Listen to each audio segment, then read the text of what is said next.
Jean Castex qui a énuméré hier les secteurs qui allaient être aidés dans son plan de résilience sur les conséquences en France économiques et sociales de la guerre en Ukraine. Est-ce que vous avez été un peu oublié?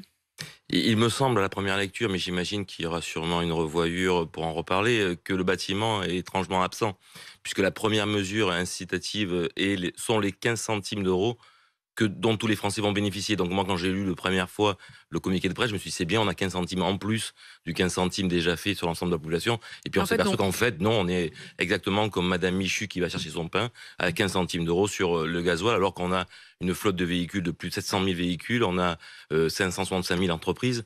Donc il nous semble vraiment, sur la première mouture, que de ce que j'ai compris J'ai pour la j'ai résilience, bien compris, je vois bien, vous essayez d'ouvrir la porte, plutôt que de vous énerver contre Jean Castex, vous dites non, mais il a juste dû oublier un paragraphe, peut-être dans son Il y a dû avoir une dans son maladresse. Il y a propos. dû avoir une maladresse parce que nous étions réunis avec l'ensemble de nos artisans du territoire hier, plus de 200 collaborateurs et élus, et on voit bien vraiment l'agacement et le burn-out arrivant sur la hausse des prix qui dure depuis plus De d'un an et quoi demi. vous auriez besoin, vous, spécifiquement, dans le bâtiment?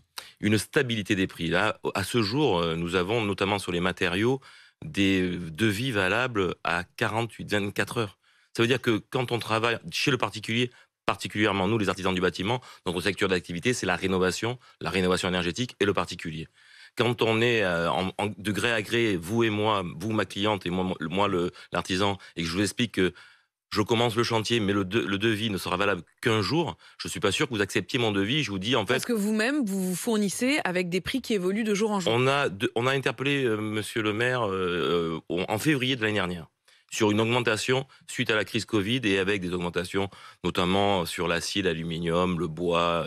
Et vous vous rappelez de l'épisode sortie de crise, industrialisation, et on nous avait expliqué que c'était conjoncturel et que ça allait passer. Un an après, on a en plus la crispation de la hausse de l'énergie, la crispation de la crise ukrainienne, et là maintenant on a plus de prix garantis, on a des revendeurs, des industriels qui ne garantissent des prix que 24 heures. Jean-Christophe Repon, il y a la question des prix et de la fluctuation des prix. Il y a aussi la question des pénuries. Est-ce qu'il y a aujourd'hui des pénuries dont vous souffrez dans le bâtiment? À ce jour, on n'a pas de pénurie avérée sur l'ensemble du matériel, on a des pénuries sur des filières et on a des tensions extrêmes sur la livraison de matériaux. On a des tuiles, des briques, on a du verre, on a de l'acier, de l'aluminium qui commence à être très tendu, mais on a toujours eu de l'activité. Nous, ce que nous demandons au gouvernement, c'est d'avoir une vigilance particulière.